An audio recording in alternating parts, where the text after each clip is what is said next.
जय माता दी दोस्तों। माता रानी आपकी सारी मनोकामनाएं पूर्ण करें और आप जीवन में खूब सारी तरक्की करें। इसी के साथ आज का जो वीडियो है वो मैं शुरू कर रही हूँ। दोस्तों आज के वीडियो में मैं बात करने वाली हूँ हरतालिका तीज के बारे में या तीजा व्रत के बारे में। तीजा व्रत 18 सितंबर को दिन सोमवार को रखा जाएगा। ऐसे में बहुत सारी बहनों के ऐसे प्रश्न आ रहे हैं कि दीदी मैं प्रेग्नेंट हूँ, बेबी जो है बस आने वाला है और ऐसे में व्रत जो है वो हमें करनी चाहिए या नहीं करनी चाहिए। अगर हम व्रत करते हैं तो किस प्रकार से व्रत जो है वो हमें करना चाहिए, और गर्भवती स्त्रियां जब व्रत करती हैं तो हमें पूजा पाठ जो है वो किस प्रकार से करना चाहिए। तो मैंने सोचा चलिए एक वीडियो जो है वो बना के दे ही देती हूँ ताकि आप सबको बहुत ही अच्छे से समझ में आ जाए। देखिए हरतालिका तीज जो व्रत है या तीजा जो व्रत है उसका बहुत बड़ा महत्व बताया गया है। ऐसा माना गया है कि माता पार्वती ने कठोर जो तप है, जो कठोर व्रत है वो किया था, और ये व्रत जो है वो बहुत कठोर माना गया है। यहाँ तक कि जो बड़ी बुज़ुर्ग माताएं बहनें हैं उनको ऐसा पता है, और बहुत सारी माताएं बहनें ऐसा बताती हैं कि इस व्रत में सोया भी नहीं जाता है। रात्रि जागरण का विशेष महत्व बताया गया है। भोजन भी नहीं किया जाता है। जो बड़ी बुज़ुर्ग माताएं बहनें हैं वो हर चीज़ में तर्क देती हैं। जैसे सोने पर उन्होंने बताया है कि जो भी व्यक्ति हरतालिका तीज व्रत में सोता है उसे छछूंदर का जन्म मिलता है।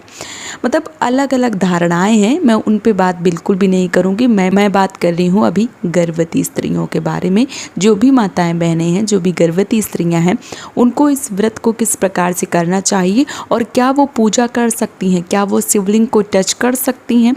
तो पूरा विधिवत तरीके से आज मैं आपको सारी चीज़ें जो है वो बहुत ही अच्छे से ढंग से समझाऊंगी ताकि आपको बहुत ही अच्छे से सारी चीज़ें जो है वो समझ में आ जाए।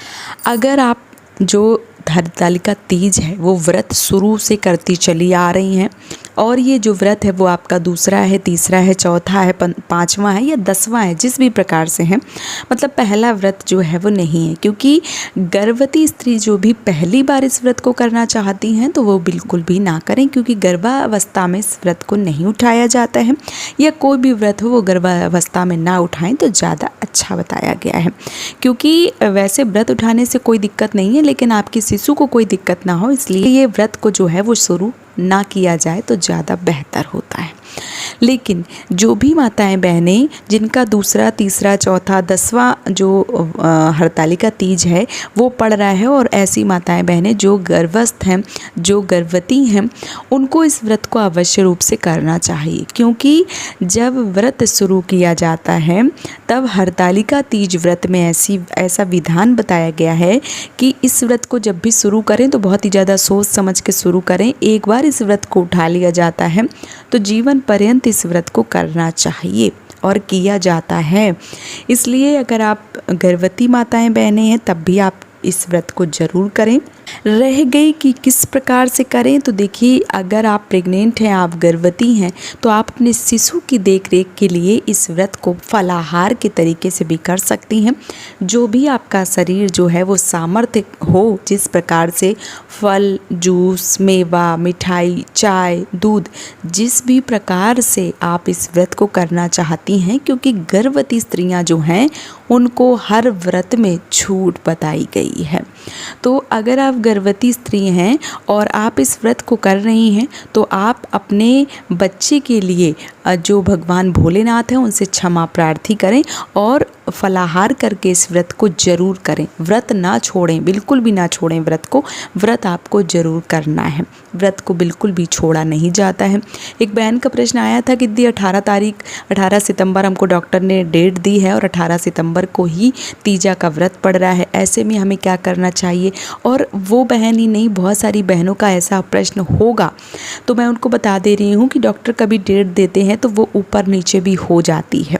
ऐसे में अगर आपका व्रत हो जाता है तो बहुत ही अच्छी बात है, लेकिन किसी कारणवश अगर आपका व्रत नहीं हो पाता है, क्योंकि सिचुएशन बहुत विकट है, परिस्थिति बहुत ज़्यादा बड़ी है, तो ऐसे में आपको बिल्कुल भी सोचने समझने की ज़रूरत नहीं होती है।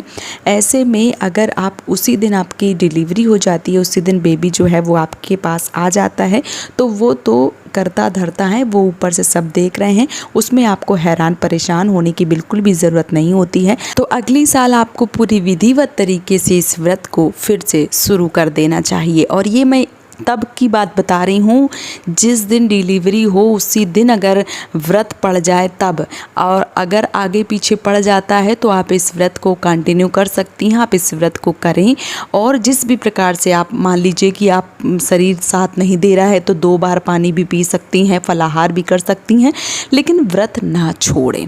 और अगर समस्या बहुत ज़्यादा विकराल है, बहुत विकट है, परिस्थिति ऐसी है कि आप नहीं कर पा रही हैं, मान लीजिए कि उस दिन आपका बेबी आ गया है या कोई भी स्थिति जो है वो बहुत ज़्यादा नाजुक हो गई है, तो फिर आप उस व्रत को अगली साल पूरे नियम के अनुसार आपको करना चाहिए। तो ये तो रही आपकी ये बात। अब बहुत सारी माताओं बहनों के ये भी प्रश्न आ रहे हैं कि दीदी मान लीजिए लास्ट का महीना चल रहा है, ऐसे में हम शिवलिंग छुएं, पूजा करें कि ना करें। तो देखिए, रेत के शिवलिंग बनाकर पूरी विधि विधान से पूजा करने का महत्व जो है वो हरतालिका तीज में बताया गया है, क्योंकि माता पार्वती ने रेत के शिवलिंग बना के विधिवत तरीके से कठोर तप करके पूजा जो है वो करके भगवान भोलेनाथ को प्राप्त किया था। इसलिए इस व्रत में रेत के शिवलिंग बनाने का बहुत बड़ा महत्व बताया गया है।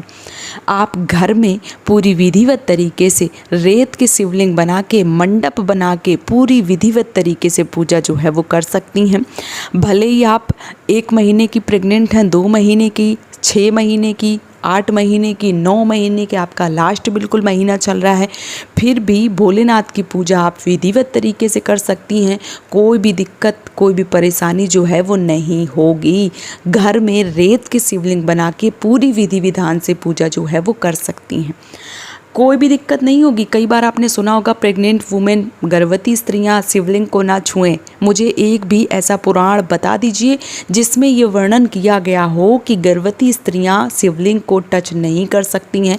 कहीं भी ऐसा जो है वो वर्णन नहीं किया गया है। तो आप लोग इस चीज़ को बनाकर अपने दिमाग में बिल्कुल भी ना लाएं कि शिवलिंग को टच नहीं करना है। बिल्कुल आप शिवलिंग को टच कीजिए, रेत की शिवलिंग बनाइए, घर पे पूरी विधिवत तरीके से पूजा कीजिए।